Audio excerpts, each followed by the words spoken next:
Hi guys, Anna Weber here, and today on Personal Readings and Dramatic Stories, I am going to be sharing with you guys A to Z Mysteries, The Haunted Hotel by Ron Roy. So, I first was introduced to A to Z Mysteries at my library. I just saw them on the shelf and I thought they looked cool, and me and my sister read the synopsis and we kind of got into it together. So yeah, so let's just get right on into things. Also, here's the map of where the book takes place.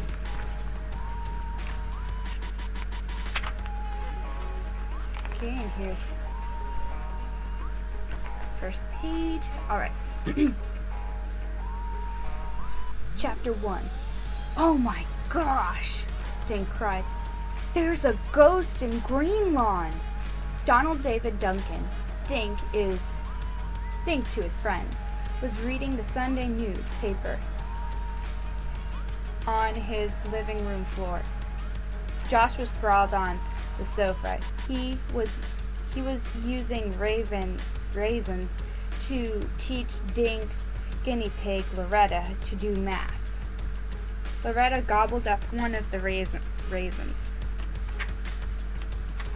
Loretta, scoffed Josh. If you keep eating all the raisins, you'll never learn to add.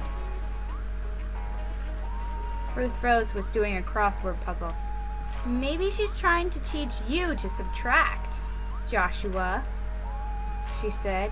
Josh tossed a raisin at her. I'm serious, you guys, Dink said. He poked his finger at the Greenlawn Gazette's front page. Come here and read this. Ruth Rose glanced at the newspaper. Hey, that's Mr. Lincoln Letter, she yelled. Josh put Loretta in her cage, then read the headline over Dink's shoulder. Haunted Hotel. Ghost scares away Shangri-La guests.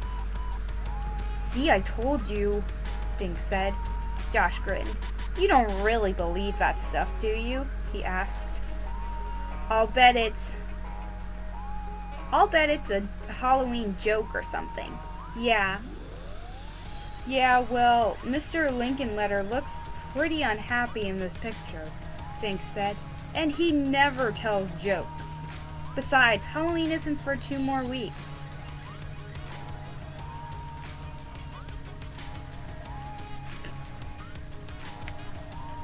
Ruth Rose added. Josh snorted. Well, I don't believe in ghosts, he said. Not until I see one with my own eyes. Listen to this, Dink said, reading from the paper. Guests report seeing a ghost floating down the hall at midnight. It was carrying a silver sword. Josh snorted again. Ghosts don't carry swords, he said. Ruth Rose reached for her jacket. Why don't we go to the hotel and see for ourselves? Great idea, Dink said, pulling on his sneakers. Josh let out a big sigh. Okay. But I'm only coming to prove that I'm right. The kids left Dink's house and headed over to the Silver Circle.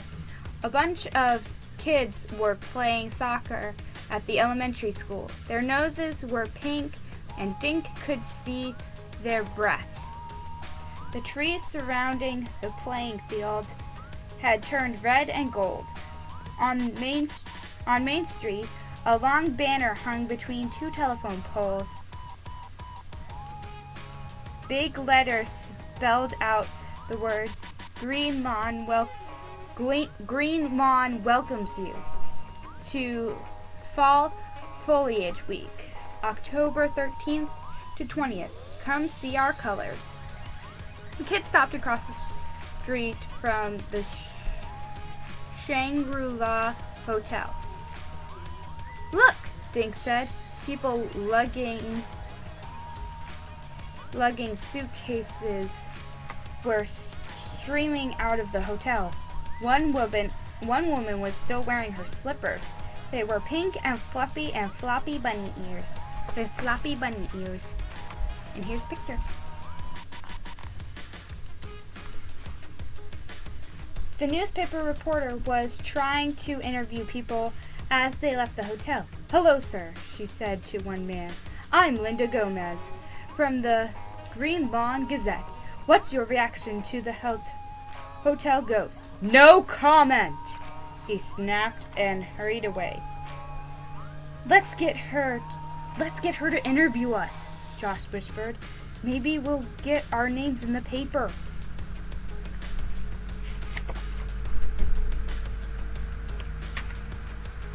"We don't know anything yet," Dink said. "Come on, let's find Mr. Linkletter." The kids crossed the street and squeezed through the crowded doorway. Inside, Mr. Linkletter was standing behind the front desk, listening to a man and woman. "And we demand our money back," the woman was saying. "We came here to see autumn leaves, not to be frightened by ghosts." Mr. Linkletter sighed. Dink noticed that his hair was musted and his eyes were red. "Of course, Mrs. Carthruth," he said. "You'll get a refund for the entire week. I'm sorry for this trouble. We've never had ghosts at the Shangri-La." Dragging their suitcases, the couples hurried past the kids and shoved through the doors. "Boy, they looked mad," Josh said. "Let's go talk to Mr. Linkletter," Dink said. Just then, the phone rang. Mr. Linkletter turned to answer it. Wait, there's Livy," Ruth Rose said. "I wonder if she knows anything." Livy Nugget was vacuuming the carpet near the elevator. She wore a white uniform with a dark blue apron. "Hi, Livy," Ruth Rose said. Livy smiled and switched off the vacuum. "Ruth Rose, the last time I saw you, there was a kidnapping at the hotel. Now we've got a ghost." "We read about it in the newspaper," Ruth Rose said. "Is it true?" "The guests sure think so," Livy said. This place has been a madhouse since Friday night, our biggest week of the year, and the guests are running out the door."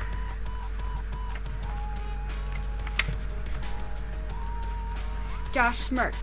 "Does the ghost jump out and say boo?" he asked. "Josh doesn't believe in ghosts," Ruth Rose said. "Do you?" Livy asked her.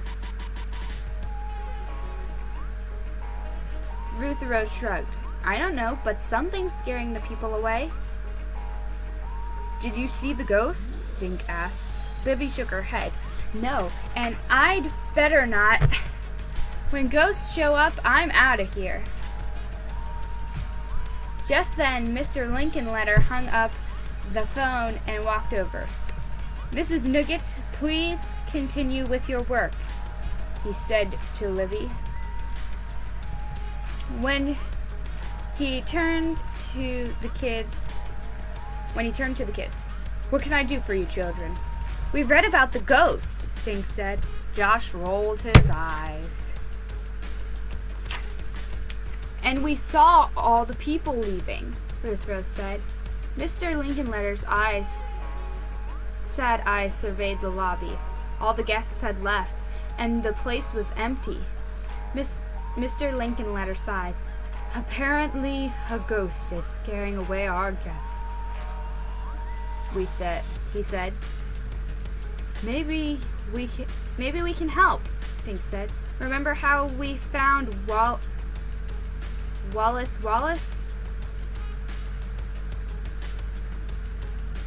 When you thought she was kidnapped?"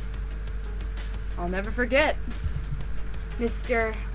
Linkletter said. He looked at the three kids. His thin mustache twitched, his sad eyes squinted. Finally, he said, "Follow me, please." He turned and marched away. Chapter 2. Mr. Linkletter led the kids to his office. The room was small, with just a desk and 3 chairs. On one wall hung a painting of the hotel. A framed picture of an elderly couple stood on the desk. "Please sit down," Mr. Linkletter said. The kids sat.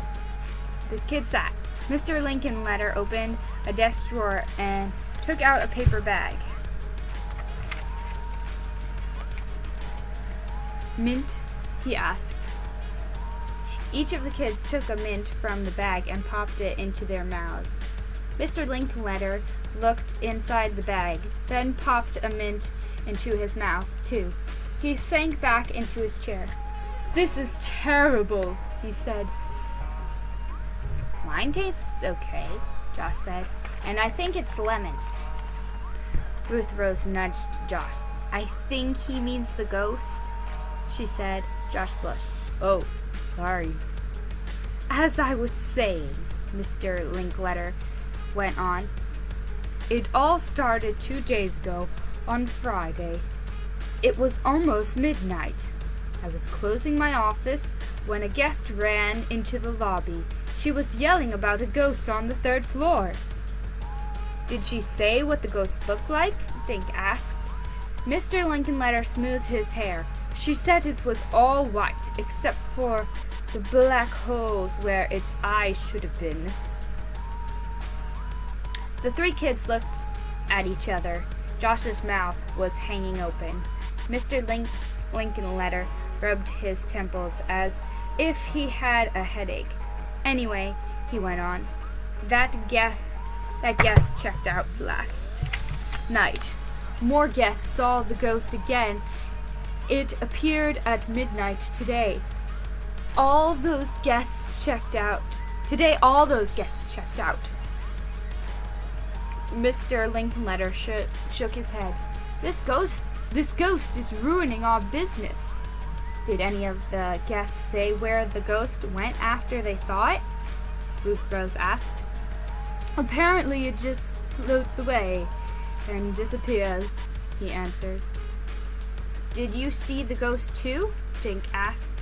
No, I went upstairs, but all I saw was dozens of terrified guests."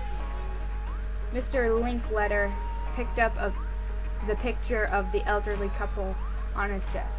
"This is my aunt and uncle, Florence and Ebenezer Sprites. They've owned the Shangri-La ever since they were first married 47 years ago." He looked at the kids.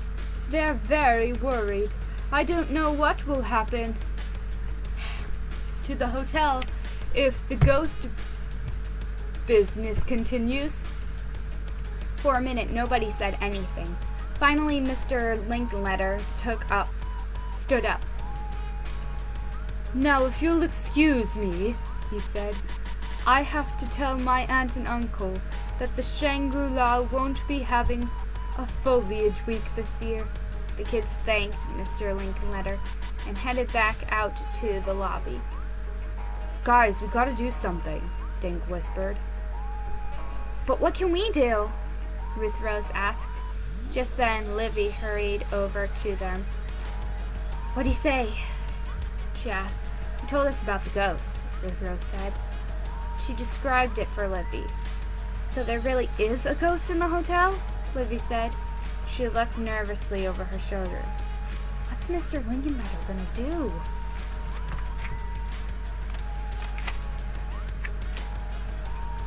"I don't know," Dink answered. He looked at Josh and Ruth Rose.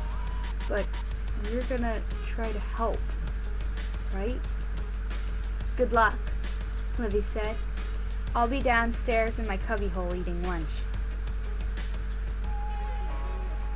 She opened a small door next to the elevator and disappeared. "How are we supposed to help?" Josh asked Dink. "We don't know anything about ghosts." "Well, I know one thing," Dink said. "No ghost is shutting down the Shangri-La if I have anything to do with it." "Dink is right," Ruth Rose said. "Mr. Lincolnletter is our friend. We have to think of something." Suddenly the elevator door opened. A figure in white stood staring out at them. "It's the